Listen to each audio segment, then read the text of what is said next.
अरे मैना जो मैना कहती है, मैना, मैना क्या है? पक्षी।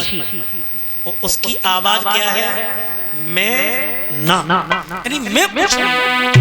अरे मैना जो मैना कहती है और पिंजड़े में पाली जाती है।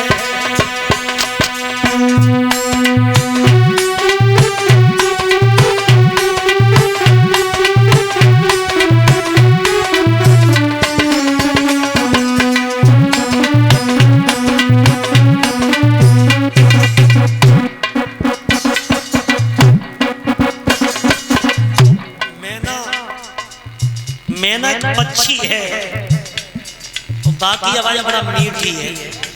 मैना, मैं कुछ नहीं, तो भाई हम तुम पिंजड़ा में पालते। और बकरी की आवाज क्या है? मैं, तो उसकी कसाई गर्दन काट देती।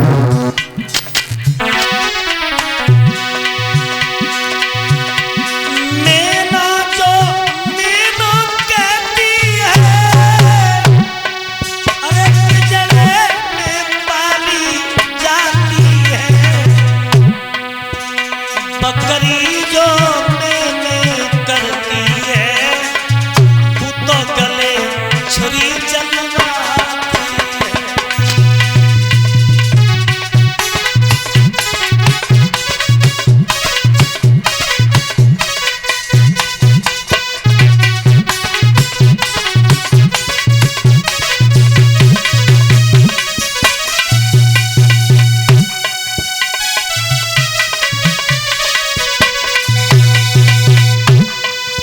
बकरी की आवाज है मैं, तो कसाई उसकी गर्दन को काट देता है।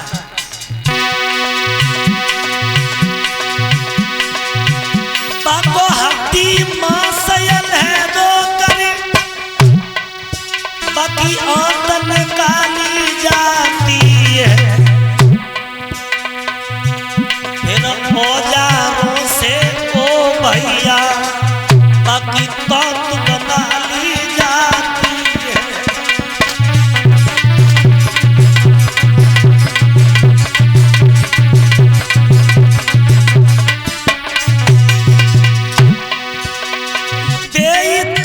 धुनने वालों के और घर में बेची जाती है।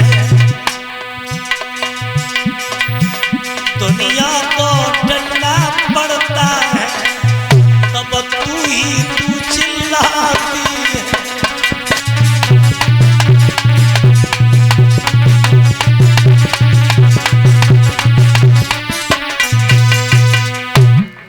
बकरी की आवाज क्या थी बहनों?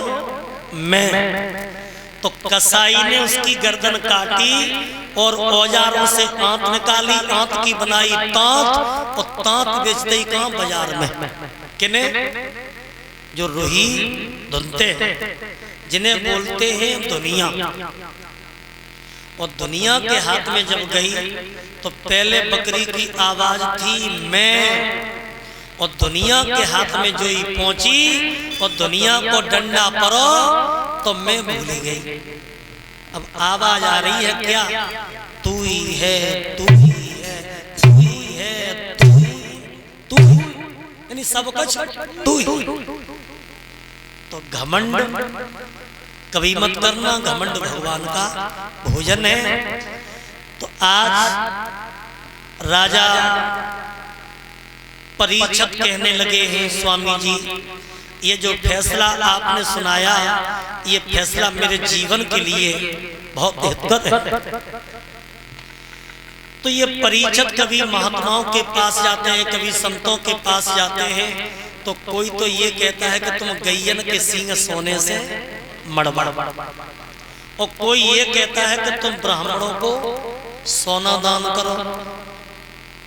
लेकिन परीक्षित की वो दशा हो गई। हम आपको एक दृष्टांत बताएं कि दो मित्र थे और वे दोनों मित्र संग संग पढ़ते थे।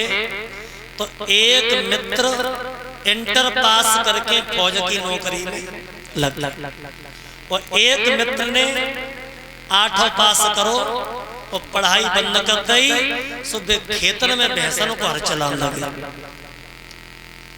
अब एक मित्र फौजी और एक मित्र किसान। और जो किसान आते उनको का नाम है करमचंद। एक दिन फौजी ने सोची कि चलो हमारा मित्र करमचंद है और काफी दिन हो गए हमने चिट्ठियां नहीं भेजी। पहले की बात, पहले चिट्ठियां चलती थी। सो फौजी ने चिट्ठी लिखी, लेकिन चिट्ठी लिखी अंग्रेजी में। और जैसी वो चिट्ठी करमचंद के पास डाकिया लेके पहुंचा तो करमचंद घर पे ना मिले, कहाँ मिले? खेतन पे। डाकिया बोलो करमचंद भैया तुम्हारे मित्र की चिट्ठी आई है फौजी की। बोले ले आ। जैसी चिट्ठी आ गई और उनने चिट्ठी खोली।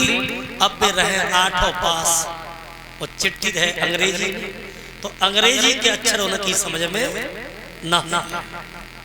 तो वे हर की मुठिया पे मूड धर के रोने लगे अपने कर्म। और जब रोने लगे तो एक बड़ी बूढ़ी अम्मा गोबर को पला लेके जा रही है। सो उनने देखी कि करमचंद कैसे रोत। सो उनने जो ही करमचंद को रोत वो देखो सो पला फेंको और करमचंद के पीछे बैठ के बेऊ रोने लगी। और तुमने देखो भाई साहब इन माता बहनों का बुहार।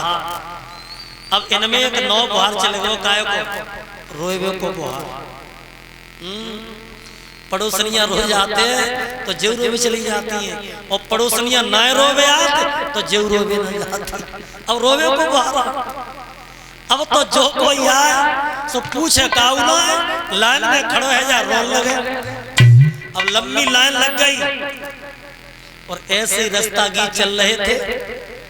तो रास्तागीरों ने देखा भैया हमने रोत भय तो बहुत देखे लेकिन लान बनाए के कोई रोत हो।